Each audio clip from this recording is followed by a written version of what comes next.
Celebrity deaths are always hard on fans, but few are more traumatizing than those that happen during a performance.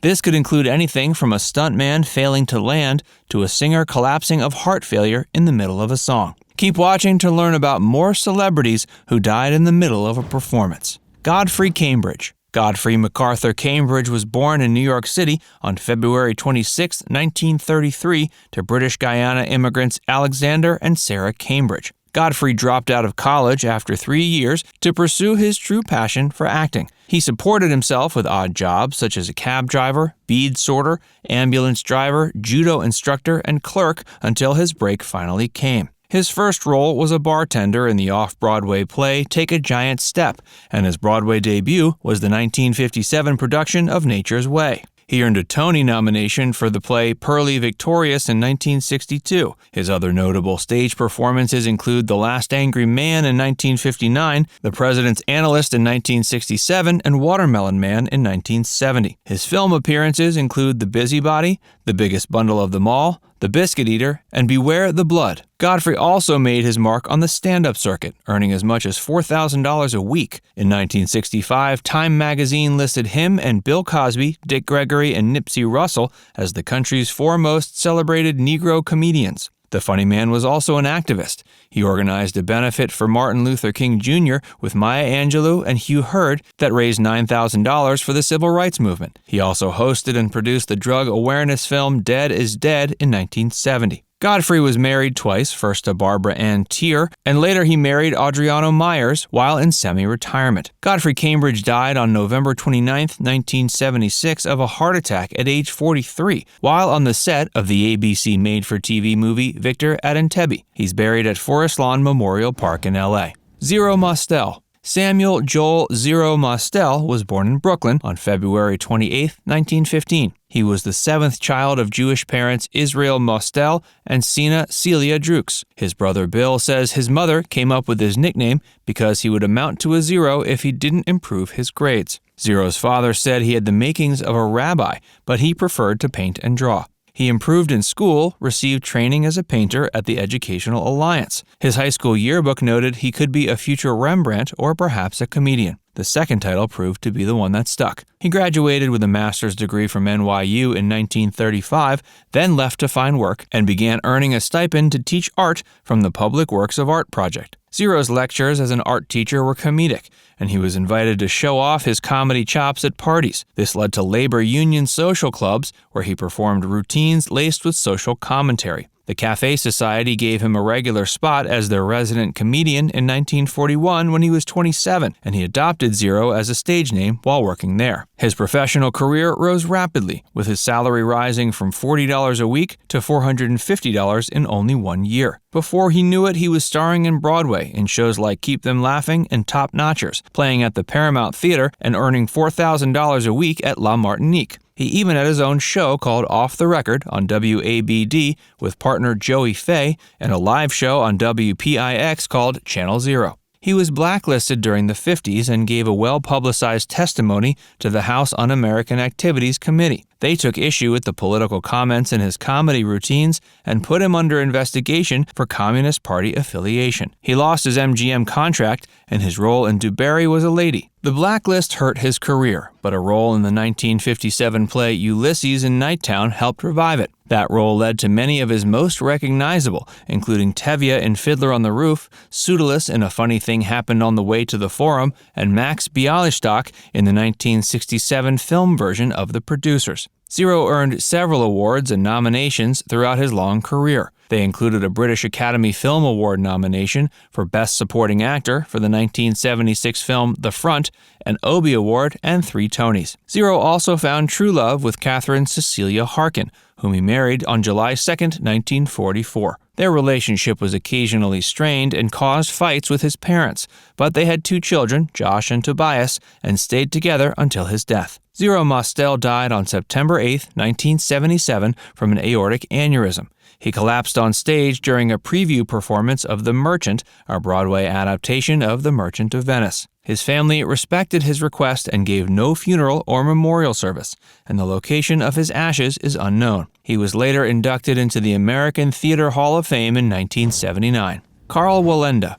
Karl Wallenda was born in Magdeburg, Germany on January 21, 1905. He began performing with his family at age 6. He was a famous high-wire artist who founded the circus act, the Flying Wallendas.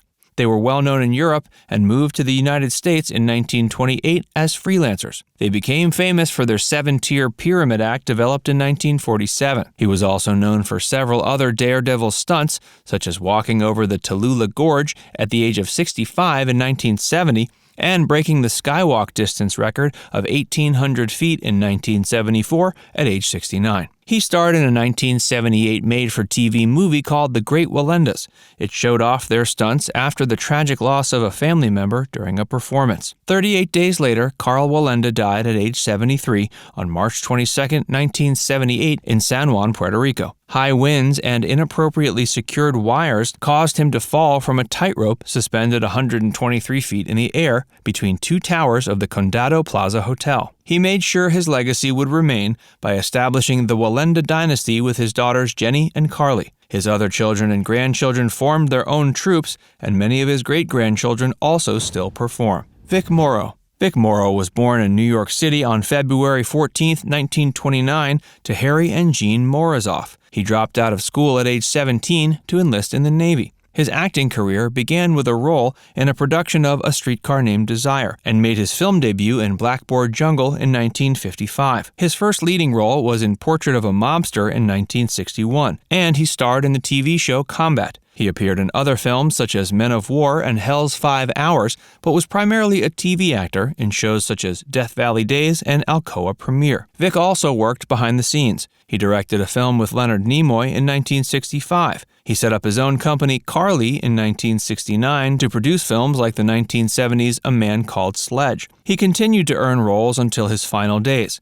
His last performances included guest starring in Charlie's Angels, Magnum P.I., and spots in the films 1990, The Bronx Warrior, and Blanco Green Berets. Vic Morrow and 2 child actors, Mai-Ka Din Lee and Renee Shin-Yi Chen, all died on July 23, 1982, in an accident on the set of The Twilight Zone, the movie. The helicopter they were riding in was 25 feet above the ground when it was damaged by pyrotechnic explosions and crashed, killing them all instantly. Joe E. Ross. Joseph Rosowicz was born in New York City on March 15, 1914, to Jewish immigrant parents. He dropped out of school at age 16 to become a singing waiter at the Van Cortlandt Inn. He was promoted to announcer and became a comedian after throwing a handful of jokes into his daily routine. His first contract was with the Queen's Terrace in New York. It lasted for 16 weeks, and he later became a burlesque comic on the Schuster Circuit in Chicago. He enlisted in the Army during World War II, but was discharged when the war ended. That's when he became an announcer comic again at the Bandbox in Hollywood. One of his first film roles was in the 1955 film Teaserama, a recreation of a burlesque show. He later performed at Ciro's in Miami Beach and was spotted by the creators of You'll Never Get Rich, who hired him to play Rupert Ritzik on the spot. This was the show where his frustration with remembering lines led to his famous catchphrase, "Ooh, ooh." He starred in several TV sitcoms, including The Phil Silvers Show and Car 54, Where Are You? He also did plenty of voice work for animated shows such as Hong Kong Phooey and Help, It's the Hair Bear Bunch. Joe E. Ross died on August 13, 1982, after suffering a heart attack while performing on stage at the Oakwood Apartments in Los Angeles. He's buried in the Forest Lawn Hollywood Hills Cemetery, and he got one last laugh in by having, quote, "This man had a ball," inscribed on his tombstone. Hey, if you're enjoying this video so far, be sure to give it a like and subscribe to Facts First for more. Keep watching to learn about other celebrities who died doing what they loved. Toots Washington. Isidore Toots Washington was born in New Orleans on January 24, 1907. He taught himself how to play the piano at age 10 and was later mentored by professionals like Joseph Louis Red Caillou. He was the leading player for dance and Dixieland bands in New Orleans throughout the 20s and 30s, and his style blended several genres. After WW2 ended, Toots joined Smiley Lewis and Herman Seals to form a trio. They released hits such as Tina Na, The Bells Are Ringing, and Dirty People. He later moved to St. Louis to play with Tab Smith. In the 1960s, he performed in restaurants on the French Quarter and had a regular engagement at the Pontchartrain Hotel. Toots wasn't one to record many albums, but he did have a few. They included the solo album New Orleans Piano Professor in 1983 and a live album called Live at Tipitina's 78, released in 1998. Toots Washington died of a heart attack on August 5, 1984, while performing at the World's Fair in New Orleans. John Eric Hexum. John Eric Hexum was born in Englewood, New Jersey on November 5, 1957. He went to college at Michigan State University for biomedical engineering, but fell in love with acting after earning minor stage roles there. He moved to New York in 1980 and met John Travolta's manager, Bob Lamond, while working as an apartment cleaner. He moved to LA in 1981 and auditioned for the film Summer Lovers. He lost the part to Peter Gallagher, but was later cast as Phineas Bogg, the lead in the NBC show Voyager.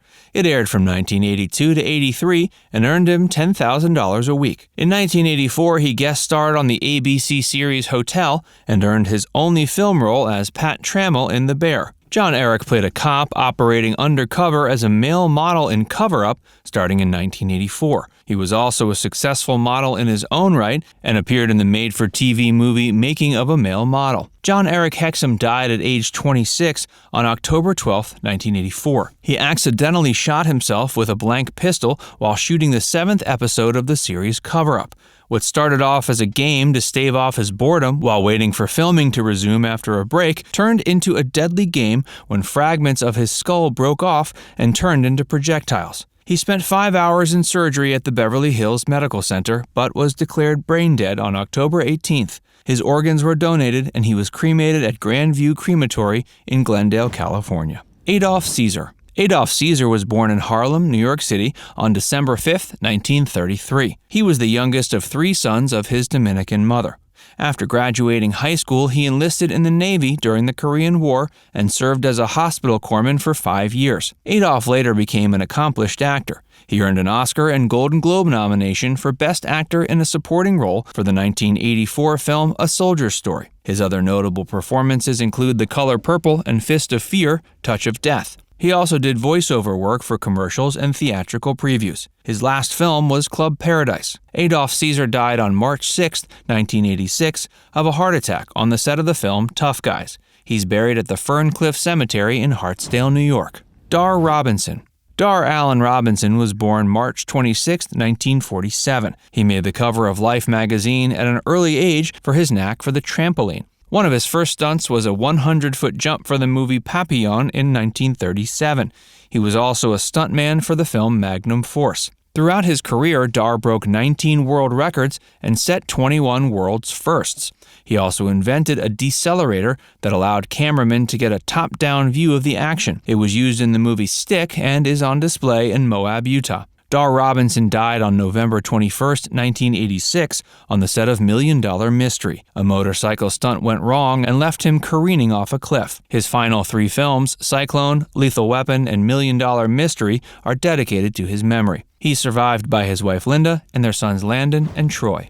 Wayne Marsh. Wayne Marsh was born on October 26, 1927. He was born into a relatively famous family that included his cinematographer father, violinist mother, and actress aunts. He learned to play the saxophone from Lenny Tristano. He rose to fame after joining a jazz ensemble known as Super Sax. This was also when he recorded his most famous album, All Music. Wayne Marsh died on December 18, 1987, after collapsing while performing Out of Nowhere at a Los Angeles jazz club. He's survived by his wife Geraldine Marsh and their sons Casey and Jason. Dick Shawn.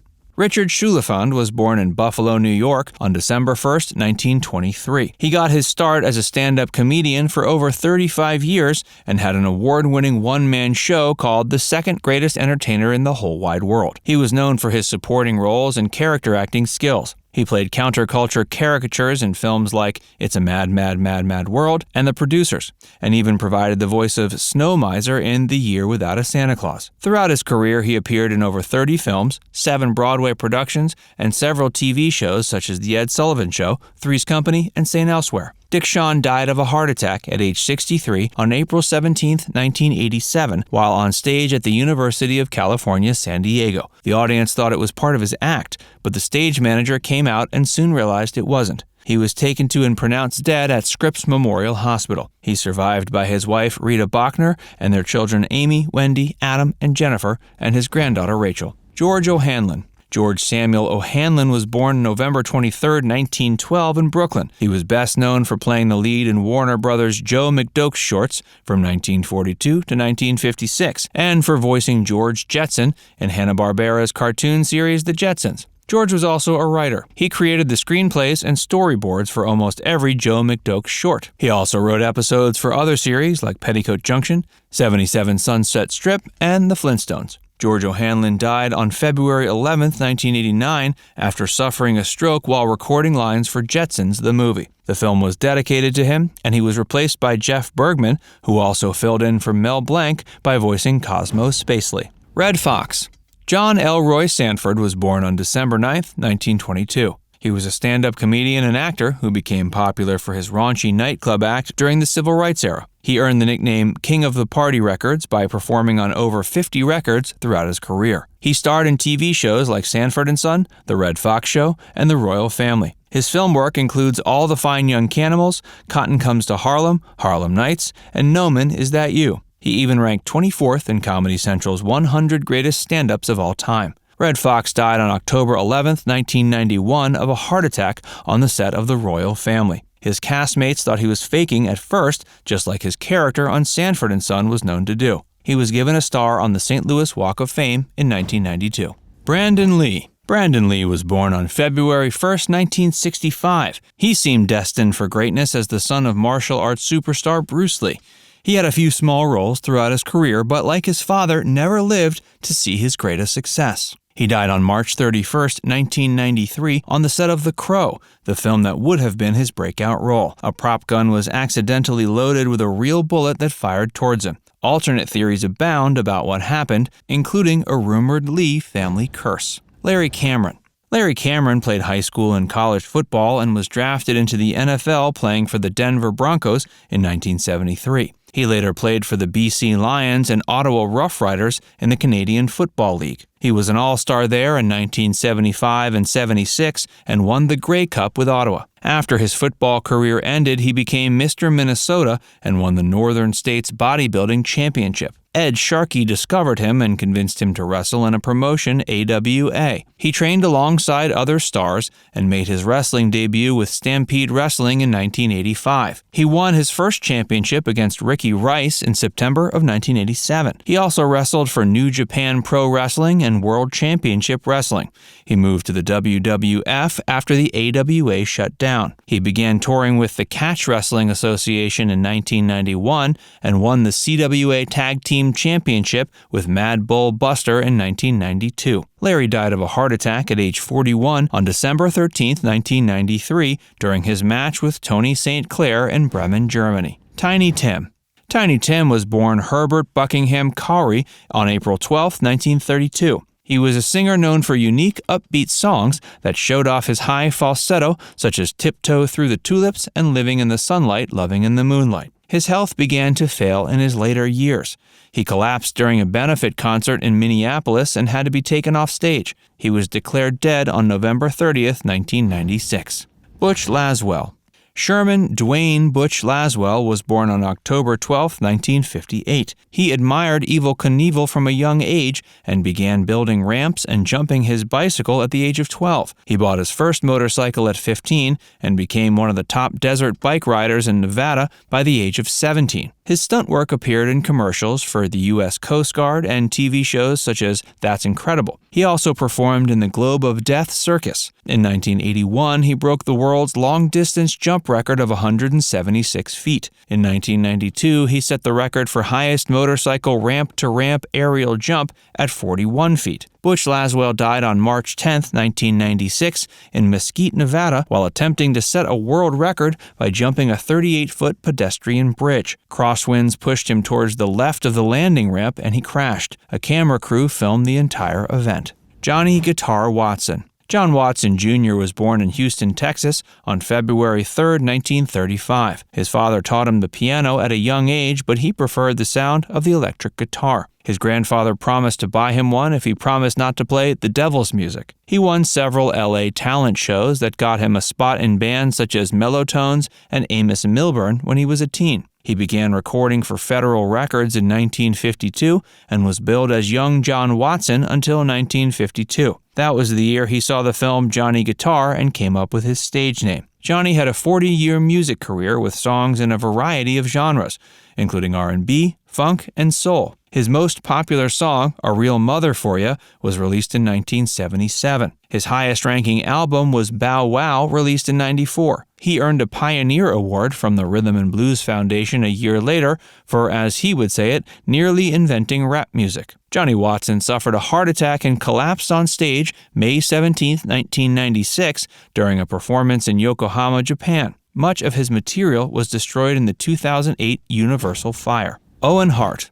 Owen James Hart was born in Canada on May 7, 1965, as a member of the Hart wrestling dynasty. He began to follow in his family's footsteps by joining the amateur division at school, but soon moved on to bigger and better events. Owen wrestled with the NJPW and the WCW, but achieved the most success with the WWF, where he was a 4-time tag team champion and the 1994 King of the Ring. He got along with his fellow wrestlers, and many considered him one of the company's best in-ring performers. Owen Hart died on May 23, 1999, while wrestling in a WWF pay-per-view event called Over the Edge. A stunt that was meant to have him gently come down from the rafters failed when the safety latch was released too early. He fell 78 feet and severed his aorta when he hit the top rope. The special became controversial because it continued after his death, but it was later dedicated to his memory. His brother-in-law Jim Neidhart accepted his induction into the Legends Pro Wrestling Hall of Fame on his behalf. Mark Sandman. Mark Sandman was born in Newton, Massachusetts on September 24, 1952. He was known for his deep voice and mysterious demeanor. His most famous performances were with bands such as Treat Her Right and Morphine. Mark was a musical experimenter who enjoyed altering and creating his own instruments. He also created a customized recording studio for the band known as High and Dry. He wrote many of the band's most popular songs, including Thursday, The Jury, and I Think She Likes Me. Morphine released 5 albums and a B-sides compilation during their most active period. They also toured globally and were the second act to be signed to DreamWorks Records. His influences included authors Jim Thompson, James Ellroy, and Jack Kerouac. His musical style was also influenced by personal tragedy, including being stabbed and robbed in a cab and the death of his 2 brothers. These are some of the only details that anyone knows about his personal life because he always avoided questions from interviewers, especially if they asked about his age. Mark also enjoyed experimenting with other artistic mediums. He created a strange comic known as The Twine Men about a band made up of anthropomorphic balls of twine. Mark Sandman died at the age of 46 of a heart attack on July 3, 1999. He collapsed while performing with the band at the Giardini del Principe in Palestrina Latium, Italy. His death has been attributed to stress and high temperatures. He's survived by his girlfriend Sabina Herrich-Dakin, parents Robert and Giselle Sandman, and sister Martha Holmes. Morphine broke up after his death, but briefly toured with other musicians in his honor as Orchestra Morphine and used his studio High and Dry to produce other Boston area artists. Dimebag Darrell Abbott. Darrell Abbott was born August 20, 1966.